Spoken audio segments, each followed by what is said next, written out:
সবাই বলে এই অধ্যায়টা নাকি খুবই সহজ। দেখো আজকে আমরা এই অধ্যায়টাই কি করব, সমাধান করব। এটা হচ্ছে আমার বইয়ের কত চ্যাপ্টার নাম্বার 6। এটা কিন্তু মেজর এবং নন মেজরদেরও আছে। দেখো অধ্যায়ের নামটা কি, জটিল সংখ্যার কি গোষ্ঠী, জটিল সংখ্যা। এই অধ্যায়টা বলে অনেকে বলে সহজ। আচ্ছা, সহজ হলে তো খুবই ভালো। দেখো এই অধ্যায়গুলোতে কিন্তু তোমাদের নাম্বার কিন্তু পেতেই হবে যে করেই হোক, কারণ এই সহজ চ্যাপ্টার থেকে যদি তোমরা নাম্বার না পাও তাহলে কিন্তু ভালো রেজাল্ট হবে না। দেখো এই অধ্যায়ে আমি কিছু আলোচনা করি আসলে জটিল সংখ্যা জিনিসটা কি। দেখো কিছু জিনিস আলোচনা করে তারপরে আমরা এই অধ্যায়ের যত অঙ্ক আছে আমরা সমাধান করব, ঠিক আছে? আচ্ছা দেখো, তাহলে আমরা এই অধ্যায়ে জটিল সংখ্যা জিনিসটা কি, দেখো আমি একটুখানি তোমাদের কথা বলে তারপরে আমরা কি করব, এই অধ্যায়ের অঙ্কগুলা কি করব, সমাধান করব। তাহলে এই অধ্যায়ের নাম চ্যাপ্টার কত, চ্যাপ্টার ধরো 6। ধরো এটাকে আমি 1 নাম্বার দিলাম। ধরো জটিল সংখ্যা জিনিসটা কেমন, জটিল সংখ্যা।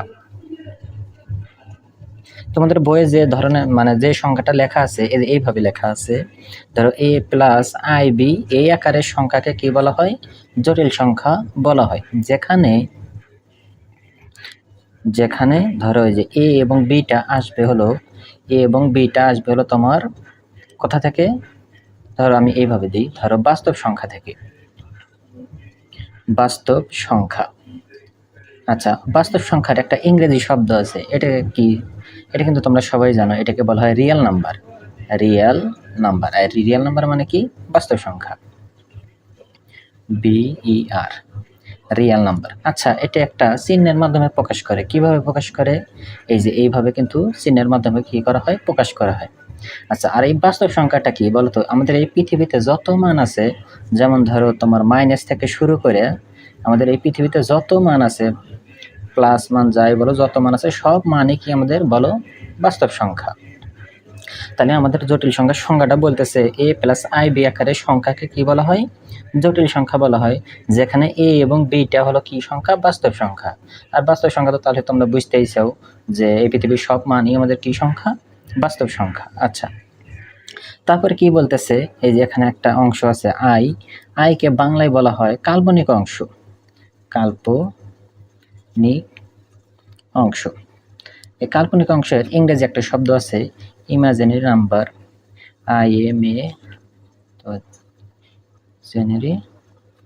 ইমাজিনারি পার্ট বলা হয়, এটা ইমাজিনারি অংশ, যেটাকে কি দিয়ে বলা হয়, মানে যেটাকে কি দিয়ে প্রকাশ করা হয়, আই দিয়ে কি করা হয়, প্রকাশ করা হয়।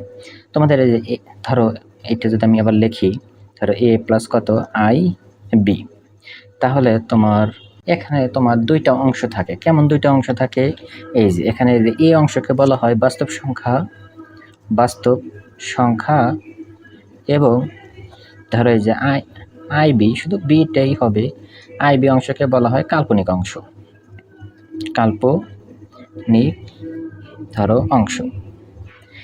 ধরো এই জিনিসটা কিভাবে লেখা হয়, ধরো জটিল সংখ্যা, ধরো আমি এইভাবে দিলাম, ধরো জেড সমান ধরো a প্লাস কত আই বি, এই জিনিসটা এইভাবে লেখা হয় রিয়েল নাম্বার। রিয়েল মানে কি, বাস্তব সংখ্যা। তাহলে আমাদের এই জটিল সংখ্যাটাকে কি দিয়ে প্রকাশ করা আছে, জেড দিয়ে। তাহলে এখানে আমরা জেড দিব। আর রিয়েল মানে কি, বাস্তব সংখ্যা। তাহলে এখানে বাস্তব সংখ্যার পার্ট কোনটা, এই যে এ, তাহলে এটা লেখা হয় হলো এইভাবে এ দিয়ে। আর হলো কাল্পনিক অংশ, ইমাজিনারি নাম্বার, এটাকে IM দিয়ে লেখা হয়। তাহলে আমাদের জটিল সংখ্যা সেটের নামটা কি, জেড। তাহলে আমি এখানে জেড দিলাম। তাহলে কাল্পনিক অংশ কোনটা, আইবি, যার কারণে এখানে আইবিটা লেখা হয় না, শুধু বির অংশ। বির অংশ মানে আমাদের কি বোঝাবে, কাল্পনিক অংশ। এটাই কিন্তু আমাদের মেন অংশ, তোমাদের কিন্তু এই জিনিসটাই মনে রাখা লাগবে। তাহলে এটা কিন্তু আমাদের জটিল সংখ্যা বলা হয়, বা এরকমও লেখা থাকে জেড সমান এক্স প্লাস কত আই ওয়াই, এরকমও কিন্তু তোমাদের দেওয়া থাকবে। তাহলে তোমরা এখান থেকে বলো তো, এখানে যদি আমরা বাস্তব অংশ লিখতে চাই তাহলে বাস্তব অংশ কোনটা হবে বলো, এক্স হবে। আর যদি আমরা কাল্পনিক অংশটা লিখতে চাই তাহলে কেমন হবে, আমাদের কিন্তু শুধুমাত্র ওয়াই হবে, ঠিক আছে? তাহলে এখান থেকে শুধু একটা জিনিস মনে রাখবা, জটিল সংখ্যা কাকে বলা হয়, a প্লাস আই বি আকারে এই সংখ্যাকে কি বলা হয়, জটিল সংখ্যা বলা হয়। আচ্ছা, এই জটিল সংখ্যা কোথা থেকে এসেছে তোমরা কি জানো? ধরো আমি তোমাদের একটু বলি, দেখো আমি যদি তোমাদের বলি, বলো তো √-2, ধরো এটার মান কত বলো তো। তুমি যদি ক্যালকুলেটার এটা চাপ দাও তাহলে কি আসবে জানো, ম্যাথ এরর আসবে, মানে এর কোনো কি নাই, মান নাই, ক্যালকুলেটার কোনো মান দিতে পারে না। যার কারণে বিজ্ঞানী কি করলো, আমার বিজ্ঞানীর নামটা মনে নাই, তোমাদের এই পৃষ্ঠা প্রথম পৃষ্ঠাতে লেখা আছে তো বিজ্ঞানী কি করলো, বললো যে না এটার মান আছে। কেমন করে মান আছে? সে কি করলো, আমাদের দুইটা অংশ একটু মানে ধরে নিতে বললো যে তোমরা ধরো আই সমান ধরো √-1 ধরো এবং আই স্কোয়ার ধরো, আই স্কোয়ার সমান মাইনাস কত 1। এই দুইটা অংশ তোমরা একটু ধরে নেওয়া, অঙ্ক করলে পারে সব অঙ্কেরই কি পাওয়া যাবে, মান পাওয়া যাবে। তাহলে এই অংশের কিভাবে মান পাওয়া যায়? তাহলে দেখো -√2 আছে, তো তাহলে আমরা কিন্তু এইভাবে লিখতে পারি -1 আর কত 2 দিতে পারি। তোমাদের একটু ভেঙে ভেঙেই দেখাচ্ছি। দেখো এই রুটটা যখন -1 এর উপরে এসে পড়বে √-1, আর রুটটা যখন 2 এর উপরে এসে পড়বে কত √2। তাহলে √-1, তাহলে এবারে √-1 সমান কি লেখা যায়, আই। আর সংখ্যাটা আমরা একটু সামনে দেখলাম, তাহলে কত √2 কত আই। তাহলে কিন্তু আমাদের একটা কি পাওয়া গেল বলো, মান পাওয়া গেল। এইভাবে যে আমাদের এটা তো ক্যালকুলেটর কোনো মান দিতে পারলো না, যখন আমরা এই জিনিসগুলো কাল্পনিক অংশে একটা আয় ধরে নেব তখন কিন্তু মান পাওয়া যায়। যেমন তোমাকে যদি আমি এটা দিই যে -√6 গুণন -√6, এটা কত বলো? এটা তুমি যদি সরাসরি করতে যাও তুমি এটা মানই পাবা না, তোমার ক্যালকুলেটর কোনো মানই দিবে না। তাহলে এটা আমরা কি করতে পারি বলো? তাহলে এটা সমান কি লেখা যায়, এটা ভেঙে লেখা যায়। আমি ভেঙে দেখাচ্ছি, যদি অঙ্ক এরকম থাকে তাহলে আমি ভেঙে দিব না। তাহলে -1 কত 6। তাহলে এই রুটটা যখন -1 এর উপরে এসে পড়বে তখন কি লেখা যাবে, আই লেখা যাবে। আর রুটটা যখন 6 এর উপরে এসে পড়বে √6। তাহলে অনুরূপভাবে এটাও তাই হবে, আই কত √6। তারপর গুণন দাও, আই আর আই গুণন দিলে কত হয়, আই স্কোয়ার। আর এই রুট আর এই রুট মিলে বড় রুট, 6 কত হয় 36। তাহলে আই স্কোয়ারের মান কত বলো, -1। এই মাইনাস এবং এই মাইনাস, মাইনাসে কি হবে প্লাস, সামনে কি প্লাস দিতে হয়, সামনে কিন্তু প্লাস দিতে হয় না। তাহলে আই স্কোয়ারের মান হলো 1, আর √36 মানে আমরা কত জানি 6, তার মানে কত 6। দেখো আমরা সরাসরি কিন্তু কোনো মান পেলাম না, এটা কি মান ছিল, ক্যালকুলেটর কিন্তু মান দিতে পারলো না। যখন আমরা জটিল সংখ্যা আকারে চিন্তা করলাম তখন কিন্তু কি পেলাম বলো, মান কিন্তু পেলাম। আসলে এটাই হলো জটিল সংখ্যা। মানে জটিল সংখ্যাতে আমরা এই পৃথিবীর সব ধরনের অঙ্কই কি করতে পারি বলো, সমাধান করতে পারি। সেটা মাইনাস হোক বা প্লাস হোক, সবগুলোই করতে পারি। তার কারণে কিন্তু একটা কথা বলা যায়, সকল জটিল সংখ্যাই কিন্তু আমাদের একটা বাস্তব মান দেয়। দেখো এখানে কিন্তু কাল্পনিক ছিল, তারপরে এখানে আপনার 6 কি বলো, বাস্তব মান। তোমাদের প্রথমেই বললাম পৃথিবীতে যত সংখ্যা আছে সব কিছু কিসের মান বলো, রিয়াল নাম্বার। রিয়াল মানে বাস্তব মান। আশা করি জটিল সংখ্যার অংশটুকু তোমরা খুব ভালোভাবে বুঝছো। আচ্ছা তাহলে এটা তো আমি 1 নাম্বার দিয়েছিলাম। দেখো এখন আমরা 2 নাম্বার কি জিনিসটা আলোচনা করি। দেখো আমি একটু একটু করে বলতেছি, দেখো অঙ্ক খুবই সহজ অঙ্কগুলা। দেখো আর এই অধ্যায়ে দেখে কিন্তু নাম্বার পেতেই হবে। তাহলে 2 নাম্বার আমরা কি জানবো, 2 নাম্বার জানবো হলো তোমার ধরো অনুবন্ধী, বা এটাকে ইংলিশে বলা হয় কনজুগেট। কনজুগেট। তাহলে দেখো, তাহলে আমি তোমাদের দেখালাম স্যার এইভাবে জটিল সংখ্যা লেখা হয়, জেড দিয়ে লিখলাম, কারণ তোমাদের বইয়ে বেশিরভাগ জেড দিয়ে লেখা আছে, a+ib দিয়ে লিখলাম। তাহলে এটার ধরো অনুবন্ধী কেমন হবে, অনুবন্ধী হইলে পারে কি হয় জানো, এই জেড এর উপরে একটা বার আসে, আর এটা প্লাস থাকলে মাইনাস হবে, a মাইনাস কত ib, এই আকারে হয়। আর যদি এরকম থাকতো ধরো x+i, তাহলে এটা ধরো আমি নাম দিলাম না, ধরো এটাই আমাদের জটিল সংখ্যা একটা, ধরো এটার তাহলে অনুবন্ধী কেমন হবে বলো, এটার এটাতে একই হলো। তাহলে কিন্তু x মাইনাস কত হবে i কত y। যদি এরকম থাকে z সমান ধরো 3-4i, এখন আমরা একটু পাল্টে দিলাম, তাই এটা কি হবে বলো তো, তাহলে কিন্তু এটাকে z বার দিতে হবে, বার দিয়া তাহলে 3 মাইনাস আছে, তাহলে কি হয়ে যাবে, তার বিপরীত হয়ে যাবে, প্লাস কত হবে 4 কত হবে i হবে। আশা করি অংশটাকে বুঝছো। এই অংশটা কিন্তু খুবই গুরুত্বপূর্ণ, এই অংশটা কিন্তু পড়তেই হবে, ঠিক আছে। আচ্ছা তাহলে আমাদের অনুবন্ধী বা কনজুগেট চলে গেল। তারপরে আমাদের আরেকটা গুরুত্বপূর্ণ জিনিস জানতে হবে। কেমন গুরুত্বপূর্ণ জিনিস, ধরো খুবই গুরুত্বপূর্ণ জিনিস।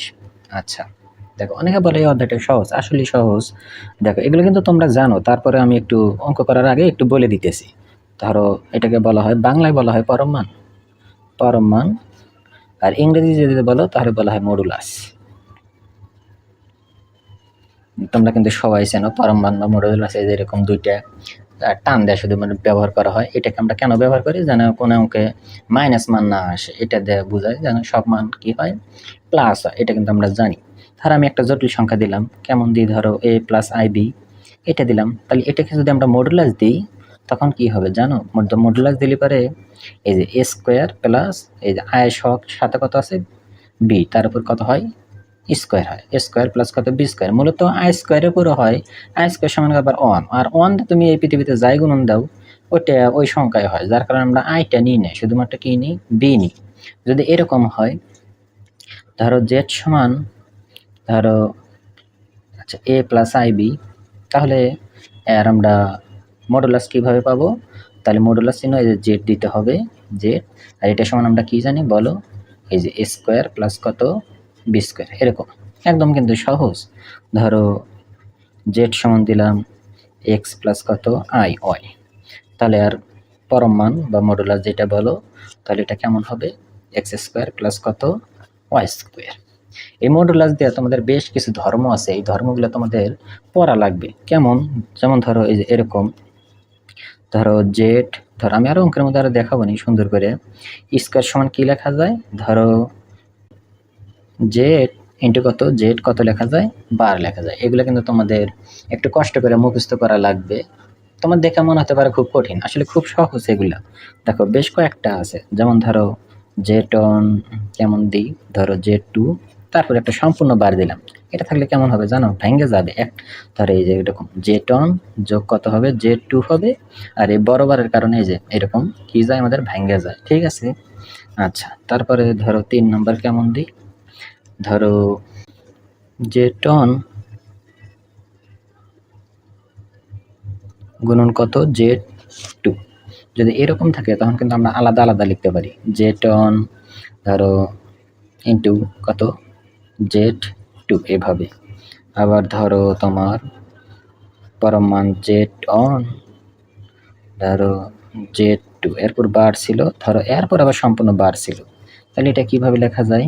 তাহলে আমরা এই যেটা দেখলাম সম্পূর্ণ বার থাকলে ভেঙে যায়, একটা একটার উপর ভেঙে যায়, তাহলে সম্পূর্ণ বার আছে আমরা একটা একটা উপর ভেঙে দিতে পারি। তাহলে ধরো জেড অন আমাদের সরি জেড অন ইন্টু ধরো জেড টুর তো আগে থেকে বাড়া ছিল, আর এই বড় বারের কারণে বারটা আমরা ভেঙে দিলাম। আচ্ছা তাহলে কিন্তু আমাদের আরেকটা কাজ করা যায়, তোমরা এই আইসিটি চ্যাপ্টারে পড়ছো কি না, যে কোনো সংখ্যার উপর যদি ডাবল বার থাকে মানে জোর থাকে, তাহলে ওখান থেকে কিন্তু ওই যে এ লেখা যায়, তাহলে এই যে জেটের উপর কিন্তু ডাবল বার হয়ে গেছে, তাহলে জেড অন বারটা ঠিক থাকবে, কিন্তু জেড শুধুমাত্র কত হবে, জেড হবে, কারণ ডাবল বার মানে শুধু ওই সংখ্যাটাই লেখা যায় এভাবে। আরও বেশ কয়েকটা আছে, ধরো যে অঙ্কে যে কয়টা লাগে আমি তোমাদের বলে দেব, ঠিক আছে। আবার ধরো জেড এটা সমান লেখা যায় তোমার পরম মান জেড তারপর বার লেখা যায়, এটা খুব সহজ। আচ্ছা তাহলে এই সূত্রটাও লিখতে পারো, এই যে এরকম, তাহলে জেড দিয়ে ধরো কোনো কিছুর উপর ডাবল বার থাকলে ও শুধু একটা হয়, ঠিক আছে। অঙ্কের জন্য যে কয়টা লাগে আমি শুধু ওই কয়টা পাশে লিখে দিব, তাহলে তোমাদের বুঝতে আরো সুবিধা হবে, ঠিক আছে। আচ্ছা তারপরে 6, তারপরে 7 নাম্বার সব থেকে গুরুত্বপূর্ণ একটা, সেটাই আমি লিখি নেই, এই যে এইটা কিন্তু আমাদের সব থেকে গুরুত্বপূর্ণ, এটা কিন্তু সব থেকে বেশি গুরুত্বপূর্ণ। ধরো এই যে এরকম লেখা যায়, টু রিয়েল নাম্বার জেড, তারপর কেমন ছিল, গ্রেটার দেন না লেস দেন ইকুয়াল কত, পরম মান কত জেড, এটা কিন্তু সব থেকে গুরুত্বপূর্ণ, এটা যে আমরা কতবার লিখবো হিসাব কিন্তু ছাড়া। আচ্ছা আজকে এই পর্যন্তই থাক, আমি আরো অঙ্কের মধ্যে যে কয়টা লাগে ওই কয়টা তোমাদের লিখে দিব নি। এখানে কয়টা লিখলাম, ধরো 7টা। তোমরা যদি আমার সাথে লিখে থাকো তাহলে খাতার পাশে একটু লেখো, যাতে তুমি যতবার লিখবা ততবার তোমার মনে থাকবে ভালো, ঠিক আছে। আচ্ছা তারপর আমাদের আরো কিছু জানা লাগবে, যে বৃত্তের ধরো, আচ্ছা এই পার্টটা আমরা যখন অঙ্ক করি তখন আমরা আলোচনা করে তারপরে আমরা অঙ্ক করব, আজকে এই পর্যন্তই থাক। আচ্ছা তাহলে আমরা এইটুক দিয়া, সরি আমি একটা জিনিস ভুলে গেছি, গুরুত্বপূর্ণ জিনিসগুলো আমি বেশিরভাগ ভুলে যাই। যেমন ধরো আমাদের তো সব থেকে একটা গুরুত্বপূর্ণ জিনিস আছে আর্গুমেন্ট, আর্গুমেন্ট এই জিনিসটাতে কতবার লাগবে এটা আমি ভুলে গেছি। আর্গুমেন্ট জিনিসটা কিছুই না, ধরো আমি সংক্ষিপ্তভাবে বলবো, কিভাবে বলা যায়, ধরো আমাদের একটা অক্ষ আঁকাই, ধরো এখানে একটা মানে জটিল সংখ্যা আছে, ধরো জেড সমান ধরো এ প্লাস আই বি আছে, ধরো এরকমই ধরো। আচ্ছা তাহলে মূলবিন্দু থেকে একটা দূরত্ব আছে এরকম, ধরো এখান থেকে এই পর্যন্ত একটা লম্ব টানলাম। আচ্ছা এই পর্যন্ত দূরত্ব আমরা আর দিলাম, ধরো এখান থেকে ওয়াই, আর এখান থেকে এই পর্যন্ত দূরত্ব ধরো কথার কথা কত আমাদের এক্স। তাহলে আমরা যদি তোমাকে বলি ধরো তোমাদেরকে একটা জিনিস মনে আছে, পোলার স্থানাঙ্ক আর কার্তেশীয় স্থানাঙ্ক? পোলার শব্দ শুনলে পারি মনে করবে যে আর কত থিটা। এটা ক্যালকুলাস 1-এ লাগবে, তোমার অ্যানালাইটিক ভেক্টর অ্যান্ড জিওমেট্রি এটা লাগবে।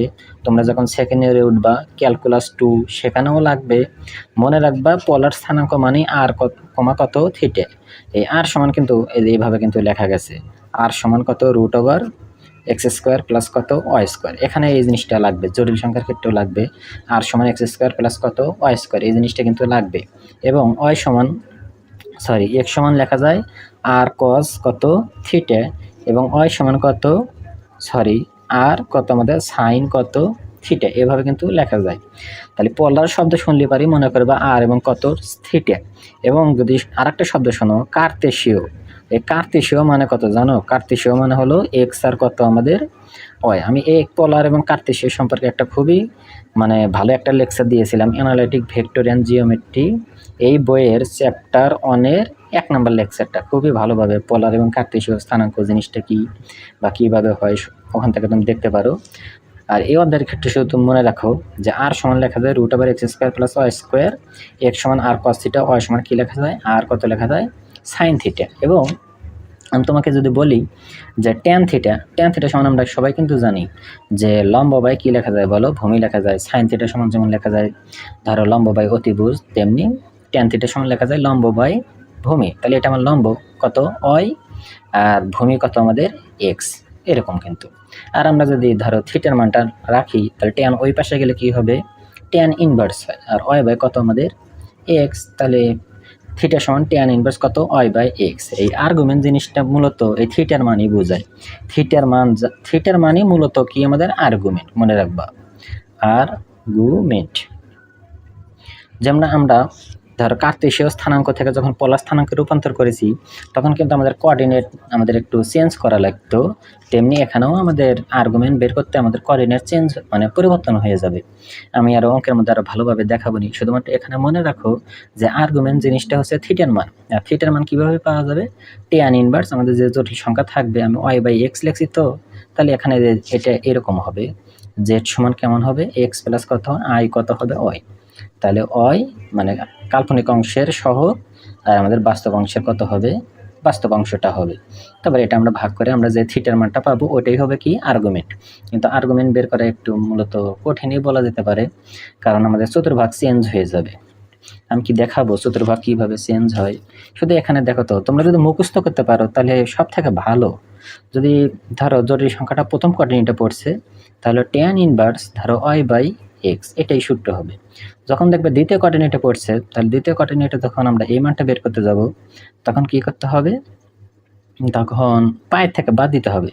ধরো পায়ের থেকে আমাদের এই মানটা বাদ দিতে হবে, ট্যান ইনভার্স কত y বাই কত x। যখন আমরা এই কোঅর্ডিনেটের মানটা বের করতে যাব দুইভাবে বের করা যায়, এইভাবেও আসা যায় এইভাবেও আসা যায়। আমরা মনে করো যে এইভাবে আসতেছি সবগুলা, তাহলে এটা কিন্তু আমাদের 180 তারও এই ঘরে আসা লাগবে, তার মানে পায়ের সাথে কিন্তু যোগ করা লাগবে ট্যান ইনভার্স কত y বাই কত x। আর এই ঘরে এটাই হবে, শুধু মাইনাস হবে এইভাবে ট্যান ইনভার্স y বাই কত x। আমি আর অঙ্কের মধ্যে ভালোভাবে দেখাবো নি, আসলে এখানে কি খেলাটা হচ্ছে মুখস্থ করতে পারলে মনে হয় যে এই জিনিসটা সহজ। আচ্ছা, এত কিছু করার দরকার নাই, শুধুমাত্র এখান থেকে এই জিনিসটাই মনে রাখবা যে আর্গুমেন্ট মানে হচ্ছে এটা খুবই কম গুরুত্বপূর্ণ একটা জিনিস। আর্গুমেন্ট মানে হচ্ছে আমাদের কিসের মান? থিটার মানটা, ঠিক আছে? আচ্ছা, তাহলে দেখো এখন আমরা তোমাদের বইয়ের অঙ্কগুলা কি করি? সমাধান করি। এইটুক দিয়ে আমাদের যে কয়টা অঙ্ক আছে জটিল সংখ্যা যোগ বিয়োগ দিয়ে, দেখো তোমাদের বইয়ে কিভাবে অঙ্ক আছে আমি অঙ্কগুলা কি করে দিই? সমাধান করে দিই। আচ্ছা দেখো, তাহলে সর্বপ্রথম আমি এই যে এক্সাম্পল কত 2 নম্বর অঙ্কটা আমি কি করে দিই? সমাধান করে দিই। দেখো খুবই ছোট এবং খুবই সহজ অঙ্ক, তোমরা আগে বই দেখবা, বইয়ে দেখে যদি তুমি বোঝো যে আমি এই অঙ্কটা পারবো তাহলে তুমি আমার দেখো না, তুমি নিজে নিজে আগে করো। তারপরে যদি না পারো তাহলে কি করবা? আমার দেখবা। দেখো তোমরা অবশ্যই এই অঙ্কটা পারবা। দেখো আমি তাহলে অঙ্কটা সমাধান করে দিই। দেখো খুবই সহজ। দেখো তাহলে এটা হচ্ছে আমার কত এক্সাম্পল নাম্বার কত 2। দেখো আমরা সমাধান করি, তাহলে লেখো সমাধান। আচ্ছা, সবার প্রথমে আমাদের কি করা লাগে বলো? জাতীয় কাজ করা লাগে। জাতীয় কাজটা কেমন? অঙ্কটা আমাদের তুলে নেওয়া লাগে। তাহলে দেওয়া আছে লেখা লাগে, কারণ এসব লিখলে স্যার দেখলে খুশি হয়, যার কারণে এসব কিন্তু তোমরা লিখবা। যে অঙ্কই করো না কেন মনে করো যে লিখবেই। ধরো যা যা দেওয়া আছে আগে তুলে নিবা। 5 মাইনাস কত আই। তারপরে আমাদের দুইটা অঙ্ক সমাধান করতে বলছে, তো তাহলে ধরো তুমি এটা বাম সাইড মনে করো আর এটা তুমি ডান সাইড মনে করো। দেখো তো বাম সাইডে কেমন দেওয়া আছে, তাহলে Z1 আর Z2 যোগ করা আছে, তাহলে আমার এই দুইটা যোগ করা লাগবে। তাহলে আমরা যোগ করি, তাহলে Z1 যোগ কত Z2। আচ্ছা, তাহলে Z1 এর মান কত 4 + 3i, তাহলে 4 + 3i যোগ চিহ্ন আছে, যোগ চিহ্ন দিলাম। Z2 এর মান কত 5 - i, 5 - i লিখলাম। তাহলে যোগ করে কত হবে দেখো তো, তোমরা সাইডেও লিখতে পারো। আচ্ছা, তাহলে 4 আর 5 যোগ করে কত হয় 9। তিনটার থেকে যদি একটা যায় তাহলে আরও আমাদের কয়টা থাকে, দুইটা থাকে। তাহলে আমরা যোগ করলাম, যোগ করার পর আবার দেখতেছি আমাদের পরমান চিহ্ন দেওয়া আছে, তাহলে আমরা পরমান চিহ্ন দিই। ধরো Z1, ধরো Z2 পরমান চিহ্ন দিলাম। আর পরমান চিহ্ন দিলে কেমন হবে, ধরো আমাদের যদি এরকম একটা জটিল সংখ্যা থাকে Z সমান a প্লাস ib, তাহলে পরমান দেওয়ার মানে কি বলো, পরমান দেওয়া মানে হচ্ছে হলো, ধরো এই পাশে a এর উপর স্কোয়ার হয় আর i এর সাথে কত আছে b, b এর উপর কত হয় স্কোয়ার হয়। তোমাদের কিন্তু ভিডিওর প্রথমে দেখাইলাম। তাহলে আমাদের কত আছে বলো, তাহলে আমরা Z1 যোগ Z2 এই মানটাকে পরমান দিছি, তাহলে এই মানটা হচ্ছে এই মানটা। তাহলে 9 এর উপর স্কোয়ার মানে 9 আচ্ছা ভেঙে দিই, তাহলে 9 এর উপর স্কোয়ার হবে আর i এর সাথে কত আছে 2, 2 এর উপর কত হবে আমাদের স্কোয়ার হবে। তাহলে 9 9 কত হয় 81, 2 দুগুণে কত 4, যা তুমি আমি সবাই জানি। তাহলে 81 আর 81 এর সাথে 4 যোগ করে কত হয় আমাদের 85। তাহলে এই পাশে কিন্তু আমাদের সম্পূর্ণটা শেষ। আমাদের যোগ ছিল, যোগ করছি, পরমান চিহ্ন ছিল, পরমান ছিল, আমরা পরমান দিয়ে মানটা বের করছি। এই পাশে শেষ। এখন তোমরা এই পাশ চিন্তা করো, ডান পাশ চিন্তা করো। তাহলে আমি ধরো অঙ্কটা বোঝানোর জন্য আমি সাইডে লিখি, তাহলে তোমরা ভালোভাবে বুঝবা। তোমরা নিচে নিচেও লিখতে পারো, সমস্যা নেই, বা সাইডেও লিখতে পারো। তাহলে দেখো তো এখানে কি আছে, Z1 তো পরমান দেওয়া আছে, তাহলে যেটার তো মান দেওয়াই আছে, কিন্তু আমরা পরমানটা চিহ্ন দিব। তাহলে দেখো আমরা Z1 পরমান চিহ্ন দিলাম, তাহলে কেমন হবে ঠিক আগেরটার মতোই। তাহলে Z1 এর মান এখানে কত আছে 4, তাহলে 4 এর উপর স্কোয়ার যোগ কত আছে আমাদের 3, তাহলে 3 এর উপর স্কোয়ার। তাহলে 4 এর উপর স্কোয়ার মানে 4 4 16 আর 3 এর উপর স্কোয়ার মানে 3 থেকে 9। তাহলে 16 আর 9 যোগ করে কত হয় আমাদের 25, √25 মানে কত হয় 5। আচ্ছা, এটা শেষ। তারপরে এখানে কত আছে Z2 দেওয়া পরমান আছে, তাহলে আমাদের Z2 লিখলাম, পরমান চিহ্ন দিলাম। পরমান মানে রুট, তাহলে Z2 এর মান কত 5, তাহলে 5 এর উপর স্কোয়ার হবে। আচ্ছা, সবসময় যোগ, আয়ের সাথে কিছুই নাই মানে কত আছে আমাদের 1 আছে, তাহলে 1 এর উপর স্কোয়ার। তাহলে 5 5 কত হয় 25, আর 1 এর উপর স্কোয়ার মানে 1 1 1, তাহলে 25 আর 1 যোগ করে কত হয় আমাদের √26 হয়। আচ্ছা, তারপরে আমরা এটা এবং এটার মান বের করলাম। তারপর দেখতেছি এই আলাদা আলাদা মান মানে আবার যোগ করা আছে, মানে এই দুইটা মান কি করা আছে যোগ করা আছে। তাহলে আমরা একটু যোগও করি। তাহলে আমরা দেখতেছি আমাদের পরম মান Z1, তারপর এখানে যোগ দিছে, তারপর কত দিছে Z2। আচ্ছা, তাহলে পরম মান Z1 এটার মান কত 5, 5 যোগ চিহ্ন আছে, যোগ এটার মান কত রুট কত 26, আমরা একটু যোগ করলাম। তাহলে তো আমরা এই একের যা যা করতে বলছে আমরা সবই তো করলাম। এখন আমরা এই সত্যটা এখানে লিখে দিই। এই সত্যটা তোমাদের বইয়ে আবার তেরি বেরি হয়ে লিখছে, মানে সোজা লিখে দিলে হয়ে যেত। কেমন করে লিখছে, এই যে এটা লিখছে প্রথমে, এই যে Z1 যোগ Z2 লিখছে, ভালো কথা। তারপরে সমান দিছে, তাহলে Z1 যোগ Z2 পরম মান এই সম্পূর্ণ মান কত √85, √85 লিখছে। তারপরে এই চিহ্ন আছে, এই চিহ্নও দিছে। তারপরে এখানে সংখ্যা আছে, তো তাহলে এই দুইটা না লিখে আগে এই মানটা লিখছে। তাহলে 5 প্লাস কত রুট কত 26, তারপরে কি করছে সমান দিয়েছে, সমান দেয় এই 5 প্লাস √26, এটা কার মান, এটা এর মান, তখন আবার সমান দিয়ে এই জিনিসটা লিখছে। দেখো অনেকভাবে লেখা যায় এই জিনিসটা, তোমাদের বইয়ে এইভাবে লিখছে, আমিও লিখলাম। এখন তোমাদের মনে প্রশ্ন হতে পারে যে স্যার, যে এই দুটা যোগ করে আবার এই দুটার মান কোনোদিন ছোট হবে, আসলে ছোট হয়। আমরা যদি ক্যালকুলেটরে চাপ দিই দেখবা এই পাশের মানটা √25, √85। আমি কি দেখাবো, যদি দেখাবে চাই তাহলে তোমার আবার যন্ত্রপাতি লাগবে। তাহলে যন্ত্রপাতি আমি কোণে রাখছি, এই তো হলো তোমার, দেখো আমাদের কত আছে √85, √85 সমান কত 9.21, 9.21। দেখো এই পাশে কত হলো 9.21, আর এই পাশে অবশ্যই বেশি হবে। দেখো এই পাশে কত আছে 5 তো আগের থেকেই আছে, তাহলে আমরা শুধু √26 যোগ দিই। দেখো তাহলে √26, যা হইলো তার সাথে আবার এক্সট্রা ভাবে যোগ হবে কত 5। তাহলে কত হয় আমাদের 10.0। 10.0 মানে 10। তাহলে এটা কিন্তু আমাদের বেশি, তাহলে এই পাশে আমাদের কম, এই পাশে আমাদের কি বলো বেশি, তার মানে এই শর্তটা কিন্তু আমাদের ঠিক আছে। আচ্ছা দেখো এখন আমরা 2 নাম্বারটা প্রমাণ করব। তাহলে দেখো এখানে কি আছে, Z1 এর থেকে Z2 বাদ দিয়া তার মধ্যে আবার পরমান চিহ্ন আছে, তাহলে এটা আমাদের বের করা লাগবে। আচ্ছা তোমরা যদি প্রথমেই সবগুলা মান বের করে নিতে পারতে তাহলে কিন্তু আমাদের একটু সুবিধা হইতো। আচ্ছা যেহেতু আমি তোমাদের অঙ্কটা ধরে দিতে আইছি, যার কারণে দেখো আমি আবার করতেছি নতুন করে।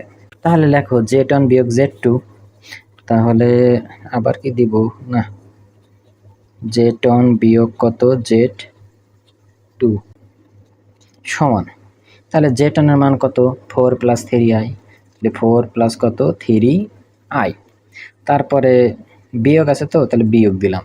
Z2 এর মান কত 5 মাইনাস i, তাহলে 5 মাইনাস মাইনাসে কিন্তু প্লাস হয়ে যাবে, ওই জিনিসটা তোমরা জানো।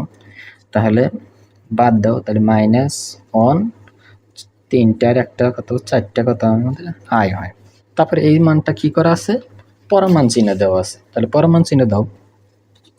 তাহলে Z1, তোমরা যদি এই মানগুলো আগেই বের করে নিতে পারতা তাহলে কিন্তু আমাদের আরো সুবিধা হইতো, মানে করলেই হলো, ঠিক আছে। আচ্ছা তাহলে 4 উপর স্কয়ার মানে 4 4 16, 16-র সাথে 1 যোগ করে কত হয় আমাদের 17, √17।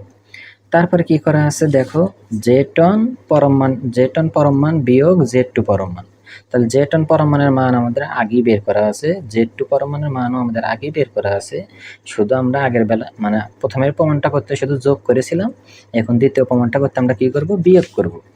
তাহলে দেখো, তাহলে Z1 পরম মান বিয়োগ Z2 পরম মান, তাহলে মান কত 5 লিখলাম, 5 বিয়োগ চিহ্ন বিয়োগ Z2 পরম মানের মান কত √26, সব মান বের করা শেষ।